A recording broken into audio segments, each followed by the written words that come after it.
New infections inside the White House challenge President Trump's plan to reopen the economy.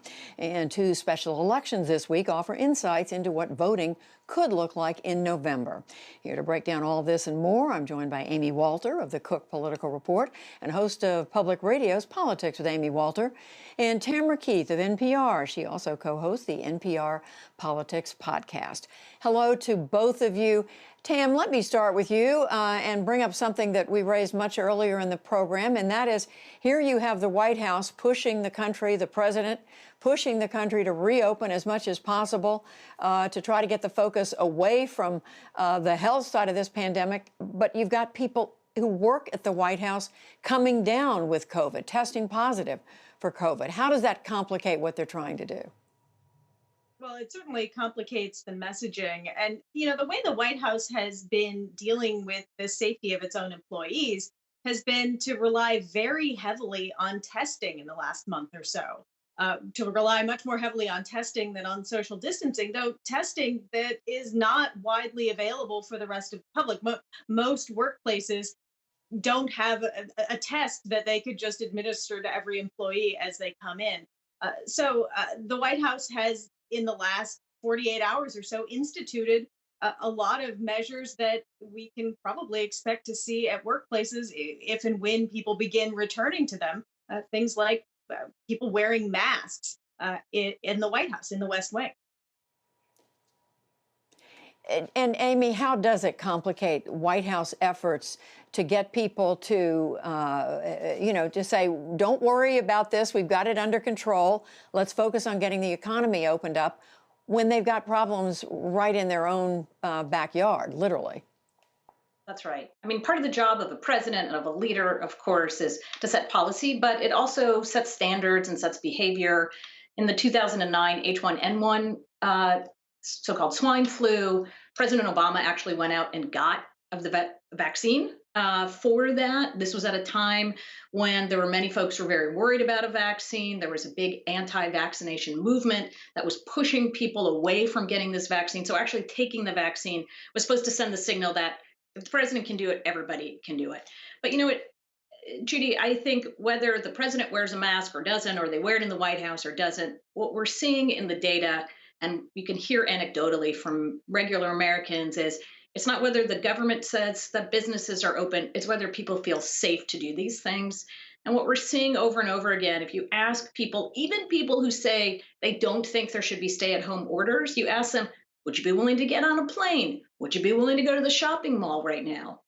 They're not. And until people feel safe doing this, whatever attempts to reopen the economy are going to fall short because they're going to vote with their feet more so than anything else. Well, speaking of feeling safe, people are already looking ahead to the November elections, wondering if people are going to feel safe then. There is kind of a trial run, I guess you could say. Tomorrow, Tam, you have special elections for congressional seats in both Wisconsin and California. What may we learn in these two contests, if anything, about what lies ahead for voting?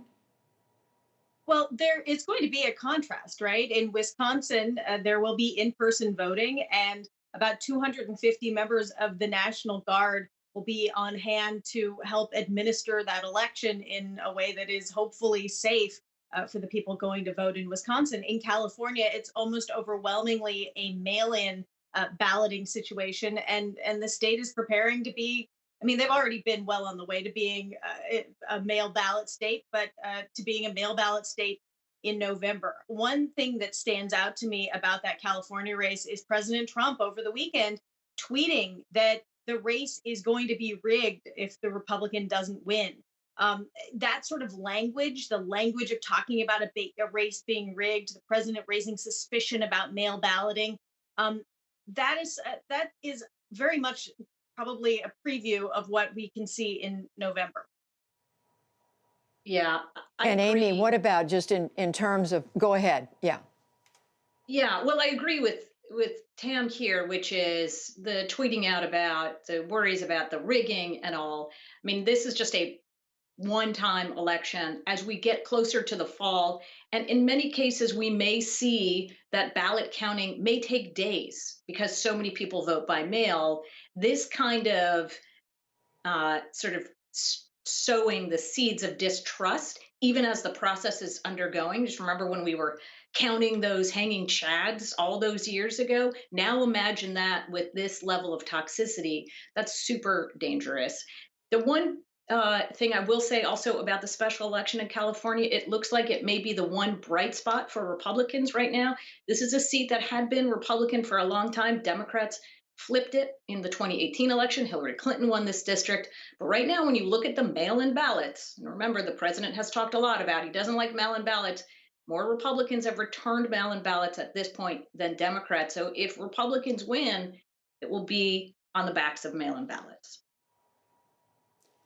And Tam, I want to ask you about that because Republicans have been, in general, much more critical of the idea of mailing in the vote. But this could be very well an election where they are winning because of mail-in.